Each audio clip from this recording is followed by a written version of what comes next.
You've got ideas, you've got ambition, you've got no time, or so you think. I'm Marissa Lonick, and I help busy moms with big dreams and no time. Join me each week as I dive into time management strategies, goal setting and achieving framework, and inspiring guests who are juggling mom life, work life, fill in the blank life. Dreams don't work unless you do, and just because you're a mom doesn't mean you can't still make it happen, whatever it means to you. Welcome to the Mama Work It podcast.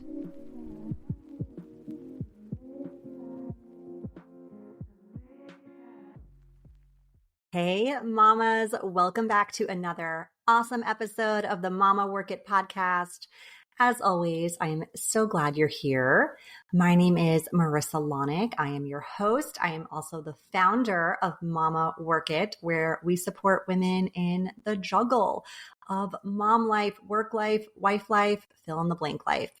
So we are talking today about the 5 daily must-dos as a working mom.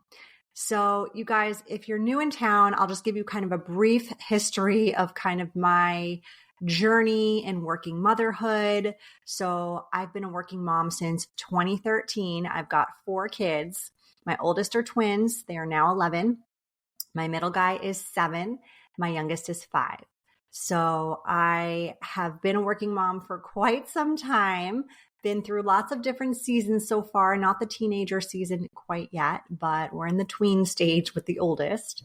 And I feel like I've done it all to a certain extent. I've been like the corporate working mom, commuting on the day-to-day basis, taking public transportation, buses, trains, cars, all the things, right? I used to take a bus, or I used to walk to the bus stop, then take the bus to the train, then the train to the city, then walk to work. I've done, driving to public transportation, parking there, going in. I've sat in traffic. Like I've done all the various types of commutes. So I get that. I've also done like the hybrid working mom thing where some days you're at work, some days you're at home. I've done the COVID working mom thing. That was an interesting season. If you were a mom during the pandemic, ooh, that was kind of crazy when you were not only being a working mom from home, but also doing every other job that you have as a mom simultaneously. So that was nuts. I am currently a work from home working mom, and I'm currently in an entrepreneurial season. So working for myself, where I get to choose my schedule, choose my hours, which has been wonderful and flexible in a lot of ways. And yet I will tell you some of like my tried and true must-dos. I have done them throughout every single season of working motherhood I'm in. I figured this out, throughout the different kind of trajectories of my career, but these 5 things are like the must-dos that I've maintained and held on to no matter what job I had or employer I had or role I had or schedule I had. So these have definitely maybe adjusted slightly depending on, ages of my kids, amount of sleep I'm getting, if I was commuting or not. But the beauty of all of it is you can get creative in how you're checking these boxes. Now, I want to make sure I clarify something when it comes to the definition of daily for the sake of today's episode and for the sake of just kind of how I view this. So maybe daily means 7 days a week to you.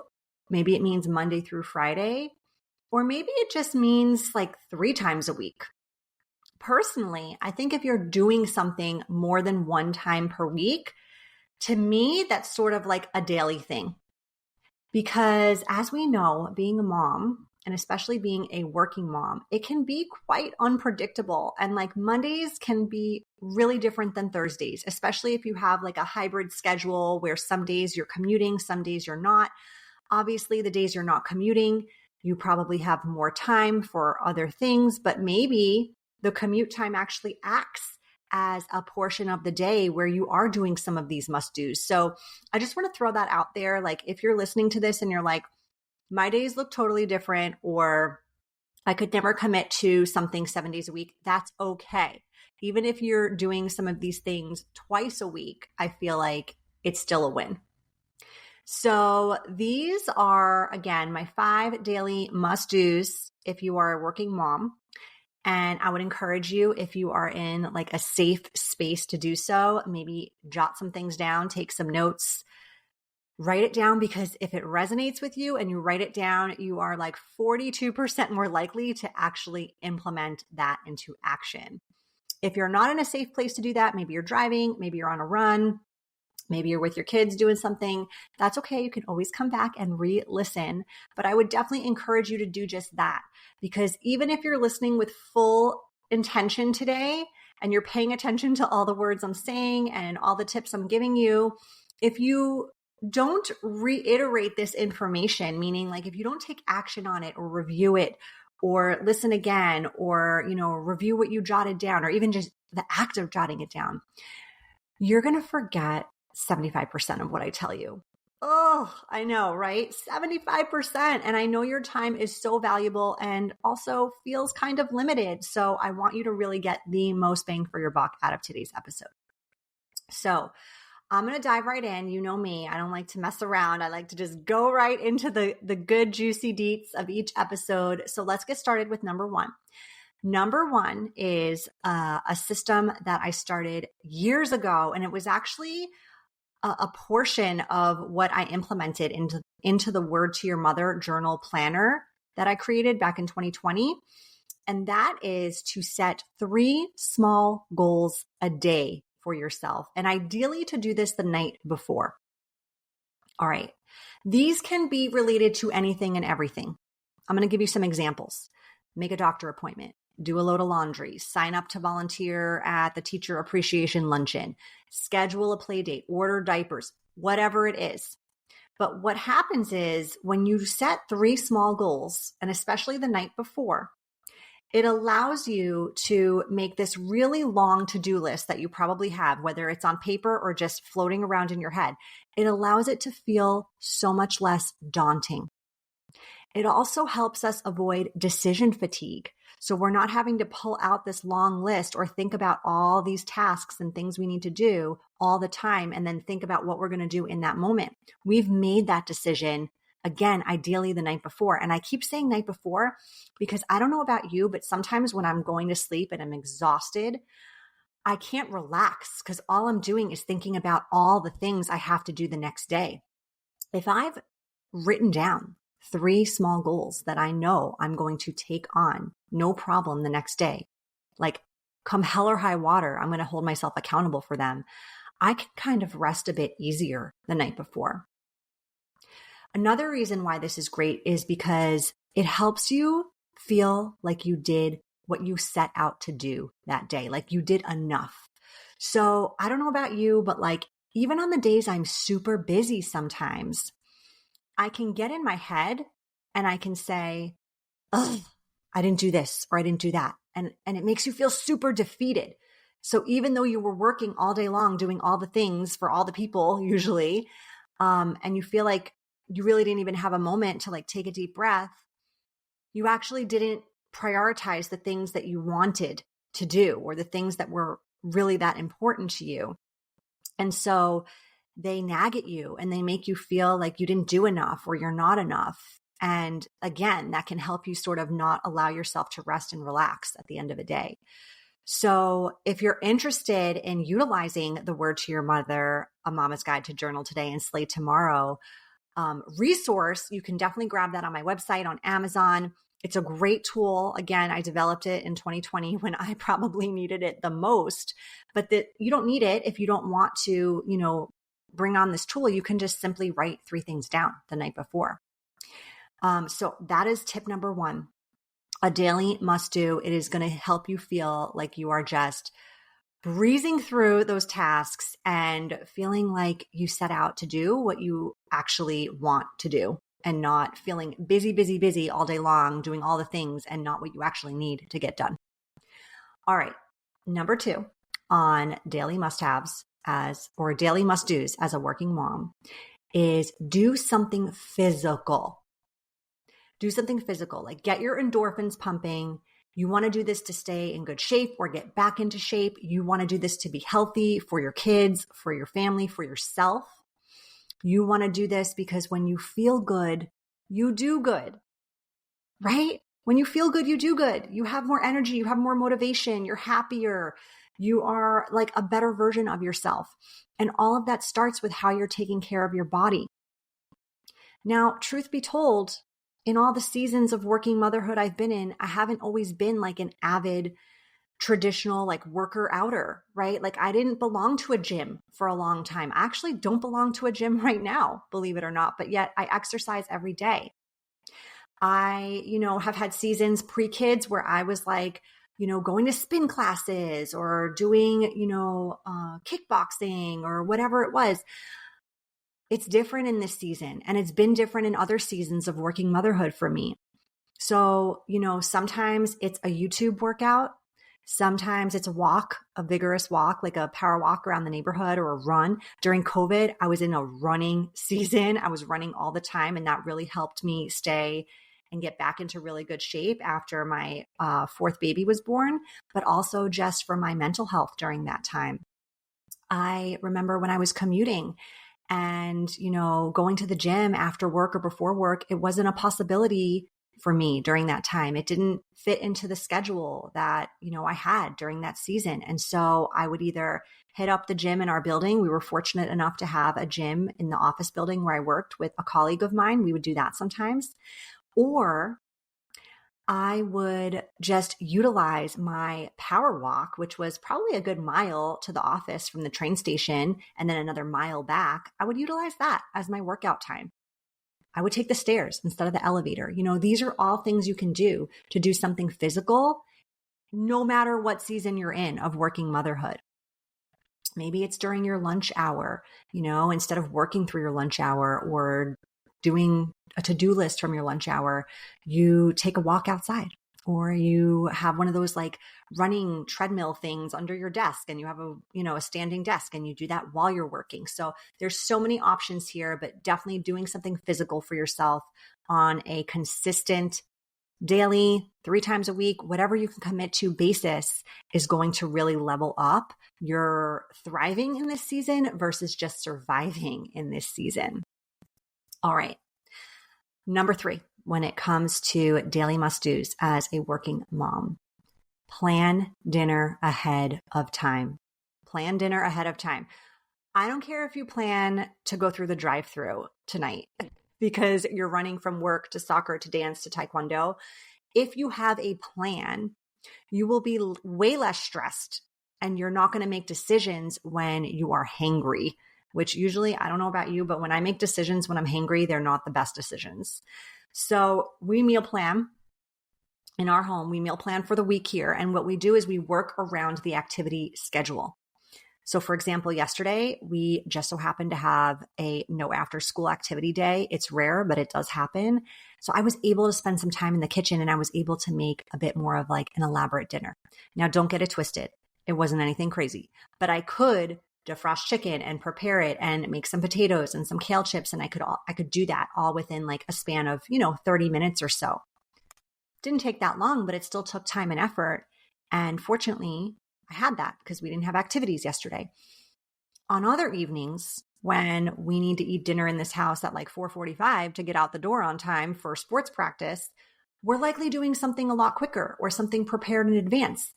But the key here is it's planned in advance. So you're going to feel a lot less stressed, a lot less like you're just flying by the seat of your pants if you simply think about dinner in advance. And if you can do this on a weekly basis, even better. All right. Number 4 is having to do with scheduling in quality time. Now, when I think about this, I'm thinking more about like quality time with your kids, quality time with your partner, quality time with the people that matter to you most. So this doesn't need to be anything extravagant, okay? Somebody told me once when I was really struggling with like the working mom guilt, quality over quantity. Quality over quantity. Maybe this is a daily thing, like maybe you read to your kid before bed, or you take a little walk up and down the block together. Maybe this is something that happens twice a week because of hectic schedules. So maybe it's not an every night, but maybe it's 2 evenings a week. Maybe it's even like just the commitment that you all have a meaningful, engaging conversation at dinner, or like you ask this one question every night at dinner and everybody goes around the table and answers it. I know that option is like not always easy or attainable depending on the ages of your kids. We're like just getting to the point in our house with our youngest being 5 that we can have like a real conversation with everyone at the table in between like the sit down, finish your plate, do that, So I understand. I really do get it. But maybe that's what it's a commitment to. But I know, again, a lot of working moms tend to feel guilt. Guilt they're not spending enough time with their kids. Guilt they're not spending enough time with their partners. And I know I did. So the truth is, I'm going to tell you this. The truth is, now that I have this much more flexible schedule, I work about half the hours I used to when I was in the corporate world. I make my own hours. I don't necessarily think I do a better job at this, because it's not necessarily about the amount of time you have. It's about if you're using it with full intention. I used to work, again, double what I work now. I used to commute, which added even more time to my day, but I was so intentional about this quality time aspect that it's probably similar to what I'm doing right now when I have additional flexibility in time. So even if you're thinking to yourself like, oh, how do I really make this happen? Don't overcomplicate it. It can be super simple and it can really help you feel like you're connecting at a level that you want to be connected at. Fun fact, I remember when I used to go to this like newborn mommy class after my middle son was born, somebody told us in that class that your kids actually only need 6 minutes for every hour to feel like you are paying enough attention to them. And that kind of like put things into perspective for me when I was feeling guilty or bad or, picking on myself for like not doing enough. I was like, okay, that's a fact, I guess, a scientific fact you're sharing with me. I don't think you made that up. And I can feel a little bit less kind of, guilt for that. Or I could feel, like less upset about, am I doing enough, and questioning myself, and I can give myself a little more grace and like understanding for this really, really challenging season I'm in. So if you are in a space where you're feeling any of that, we have a lot of episodes on working mom guilt. Be sure to check those out. Lots of good tips there, but scheduling in quality time and just being intentional with that can really help you feel like you're thriving again and not just surviving this working mom season. All right. Our last tip in today's episode is simply invest in you. Every single day, you should be doing something for you, for yourself. Now, personally, I'm a big fan of personal development, professional development, learning, growing in this way. So I tend to read a lot of nonfiction. I tend to listen to nonfiction books, podcasts, take online courses. I work with a coach. I've worked with coaches for, over a decade now. I think the best coaches have coaches, honestly. And all these things help me show up as the best version of myself every single day, which absolutely makes me feel, again, more like I'm thriving, less like I'm surviving the season of working motherhood I'm in. Now I know, especially if you're a working mom and you work hard for your money, I get it. You may feel like, is this worth it? Like I can just go get myself a latte right now and feel good. I can get a new pair of shoes and feel like I did something nice for myself. And you absolutely can. And if you want to do those things, girlfriend, go for it.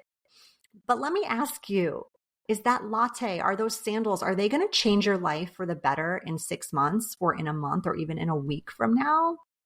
I don't know. Maybe the shoes will. I don't know. I love shoes. I get it. But if you're torn between investing $100 on a pair of shoes or having like an introductory coaching session or buying a course that can totally flip-flop the situation you're in of feeling overwhelmed or feeling exhausted or feeling completely defeated every day, I would go for the investment in myself and not my feet. Just saying. So listen, I want to make this decision easier than ever for you. I want this to be like an absolute no-brainer for you. So I have decided that for the next 2 weeks, we are holding a huge sale here at Mama Work It. Like, we are deeply discounting our time management for working parents course, our time management deep dive, our time momagement 4-week program. And we've never done this one before, our Biz Momagement 12-week program, which if you are thinking about starting a business, this is the program you need to make it happen. You guys, this is not a drill. We are like temporarily dropping the prices of these programs and experiences by 65%. This is real. I'm not kidding. And you might be asking yourself, like, why the hell I'm doing this? So let me tell you. Number one, I believe in what I do. I stand by it. And even though, yes, I am in business, and yes, I do think the MSRP on these products, services is worth every dollar, every now and then, I feel this like deep calling to hold a sale. And I think that's because I know me personally, I will often not buy things for myself unless they're on sale. I know, and that's probably something like I need to work through. But I know it's like a catalyst for me sometimes to make something happen. If I feel like I can get an even better deal on it, I'm like more motivated, more excited, more energized to take the leap and do it. And so I hope if that's the case for you, this is your sign to do it. Number two, I have highly ambitious goals to support thousands of women in this space. And if I can reach more people by holding these temporary semi-insane sales and bring myself closer to those goals, I'm going to do it. So I have seen firsthand the transformation these programs have had on people. Like in 4 weeks, I watched a mom go from feeling like a total hot mess, completely discouraged, no way out, unsure how to get a handle on anything, pretty much, to having solid routines, systems, even a health goal she was committed to achieving. She created this like work-life balance that she never, ever, ever thought was possible with 2 toddlers and a full-time job. I have seen women leave their 6-figure corporate roles and start dream businesses. I have seen people skeptically commit to documenting their time over 3 days. And then after we have our strategy session, leave with like 10 new ideas and a plan on how to implement them with time left over. I have even seen people take the 1-hour time management for working parents course and feel like they had a completely different outlook and strategy for tackling their time, their tasks. Investing in yourself is one of those things you will not regret. Shoes go out of style. You are here for much longer than those wedges. So make this a no-brainer decision. Grab one of these amazing offerings while the prices are hot. And by the way, you get lifetime access to them once you buy. So you don't have to do them right away if you feel like today's not the day to get started. We're releasing this episode April 16th, 2025. The sale is running through the end of this month, but then mama friends, it's over. Like while you still you can get any of these offerings, the price is going to jump back up. So I am dropping all the links in today's show notes for you. I would highly encourage you take a look at these options, see which one resonates most with you. The deals are sick. I'm pretty sure we've never done more than 50% off on any of these, if that. So again, maybe I'm crazy, but whatever, you benefit from it, at least now until April 30th. So get on that, invest in you. Number 5. All right, my friends, that is the end of today's episode. I hope you found it helpful. Which tip was your favorite? Let me know. Drop me an email, say hi, leave a review, any of those things. I just love seeing your feedback, your comments. Reach out on Instagram, whatever feels right to you. And I hope you take not 1, not 2, but maybe even all 5 of these tips and implement them. And I hope you take advantage of that incredible sale. So I will see you soon. In the meantime, keep on working it, mama. Bye. You've been listening to the Mama Work It podcast. I hope you've enjoyed this episode and would love if you could take a quick minute to leave me a review on whichever platform you're listening from, and maybe even send a note to a fellow mama friend recommending it. Reviews and recs help this podcast grow and reach more like-minded, awesome moms. And if you haven't subscribed yet, don't forget to click that button so we can stay in touch, girl. By the way, if you haven't checked out the Mama Work It website, please do. There are lots of free resources and great articles there that can help you with the juggle of work life, mom life, wife life, fill in the blank life. So head on over. Thanks again for being part of the tribe. I'll see you soon, but in the meantime, keep on working it, mama.